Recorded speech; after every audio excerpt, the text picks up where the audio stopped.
I dumped her and regretted my choice. Asked for a second chance. She said no. Should I walk away? Yes. So you never try to keep somebody that doesn't want to keep you. Did he say he dumped her or she dumped him? He said he dumped her. So then he tried to go back. Mm-hmm. So as I talk about in Seven Principles Get an X Back, if you were the dumper and then you later, like a month later, you regret it or whatever, maybe you were a hothead and those things happen, you got to go back and apologize and ask her to work it out with you that you were wrong. And a lot of the times girls are going to tell you no. And then you got to say, well, I love you. I'm sorry for what happened. I was upset at the time. I overreacted. Whatever it happens to be. I'd like to work it out. But if you don't, I understand. Call me if you change your mind. Wish you all the best. If you love somebody, you want them to be happy, even if it's not with you. And you also have to love in such a way that the person you love feels free, as Thich Nhat Hanh said. And so you walk away after that because you got to think of it from a negotiation perspective. You want to rekindle things. She says no. So a deal's not possible. It's just like, trying to buy a car and negotiating. You're like, I can pay 20, that's all I got. And the dealer's like, no, we want 25. And you're like, okay, well, call me if you change your mind. I only got 20 grand. And, and so you leave, and maybe a week or 2, 3 weeks go by, and nobody else buys the car, and you were the only one really interested in it, and they need to move some inventory and get some cash flow into the lot, and at least make maybe $500 over invoice. They can make, at least they make $500 on it, and they might call you back and say, hey, we're trying to move inventory, and the owner or the manager or they got these cars they want to discount, and so can you do 20,500? The car will be yours, and then the strongest negotiating position is being able to walk away and mean it. And so if she doesn't want to rekindle things, you can't work it out if she's not interested in working it out with you. And so you walk away, you never look back, but oftentimes, maybe a few weeks, maybe a month, whatever, maybe a few days, she's like, hey, you're like, hey, babe, it's great to hear from you. Why don't you grab a bottle of wine, come on over, we'll make some dinner together. I'd love to catch up. Just very casual. Let's hang out. And just following the script right out of Seven Principles Get an X Back. In some cases, if a guy's been friend zoned or whatever, obviously this case he dumped her and he wanted her back.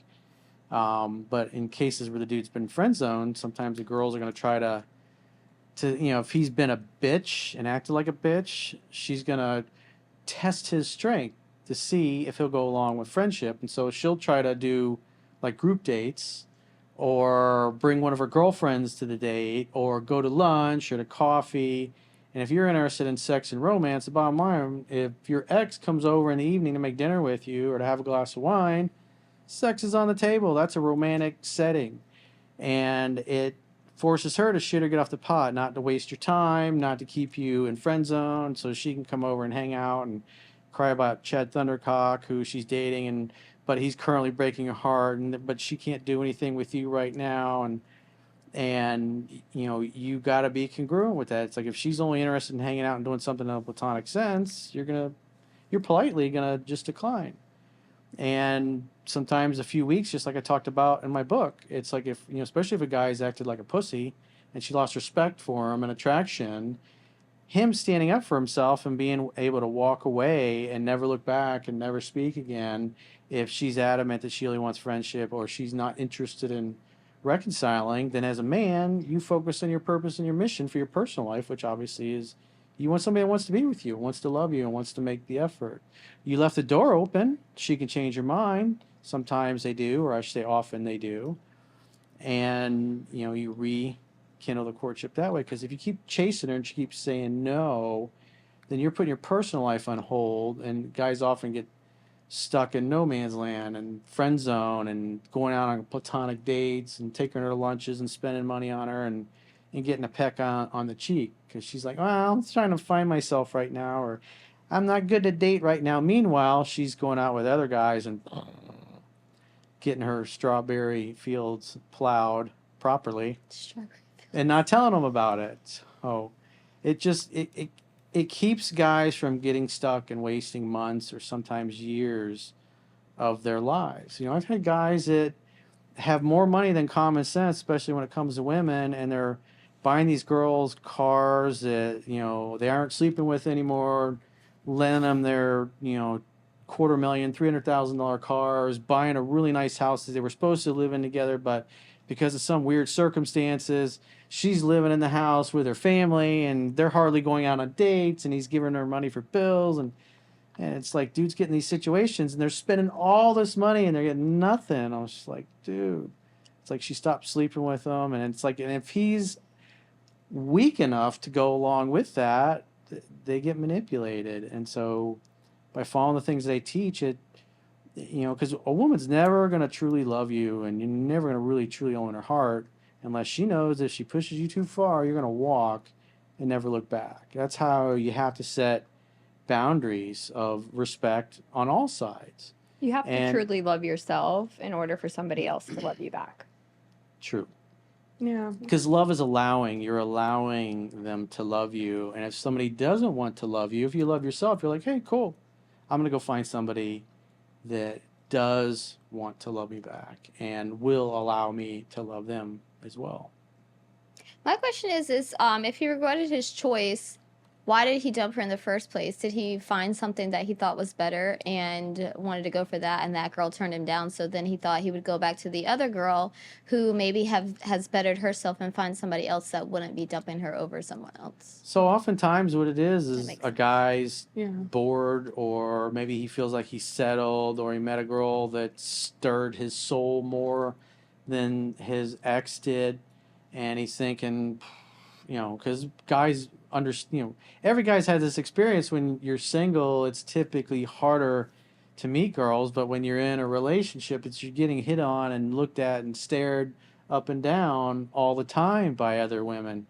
And then they go and they come single again, and then they're not getting laid consistently, and that they notice that women seem to not be as into them anymore, and they can't figure out why that is, or what's going on. And it's and it's a vibe of indifference. That's what love is allowing. You allow her to come, you allow her to go, she can stay, she can leave. You're cool either way because you're focused on what you want to create. And if she's not open to a deal right now, if she's not open to being in a relationship or rekindling things to get into a relationship, then it doesn't matter. But oftentimes guys, after about typically, but usually between 30 and 90 days, is that they go out and they can't find anybody else. And like, man, my ex-girlfriend was really good. And because it's not very often you meet somebody you really click with and it's easygoing, easy to get along with.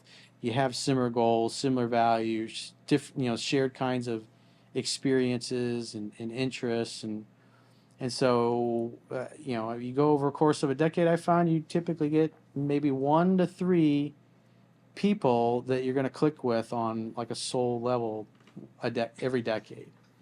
And it just depending on your life path and where you are and what you're at, those kinds of things. But oftentimes a guy, they bitch out. It's just like they quit a job or they go start a business and they have a bad plan and it fails or it doesn't work out. And then they go back trying to get their old job back or trying to get the ex back that they really weren't that into. And then what happens is oftentimes is like 90 days later, they're dumping her all over again because she didn't change. All the reasons that were there that turned you off the first time, that they're still there. People typically don't change, but they might become a better version of who they are. But when you can't negotiate desire, you can't force your heart to feel something it doesn't feel. You got to see the situation as it is and act accordingly. I think Jade is onto something here because it does happen. I actually know someone who he basically went through the same thing. He clearly regretted breaking up with his ex-fiance, but at that point she was already moving on and everything. Like, there's a lot of guys that take their significant others for granted and then they just regret doing it, and then they think, oh, she'll take me back. But there's a lot of women that move on pretty easily. Right. So you kind of played yourself there, dude, if that was the case. But we don't know for sure, but there is a chance that could be the issue with this dude. Well, you just showed pretty much that you didn't want to be with her, and you just kind of threw her away. So now she lost the feeling, that loving feeling that she had for You you. lost that love and feeling. And you also don't know what you've got until it's gone. Yeah. Most of the time, people don't appreciate the Ain't things that that the they have. damn truth? Oof.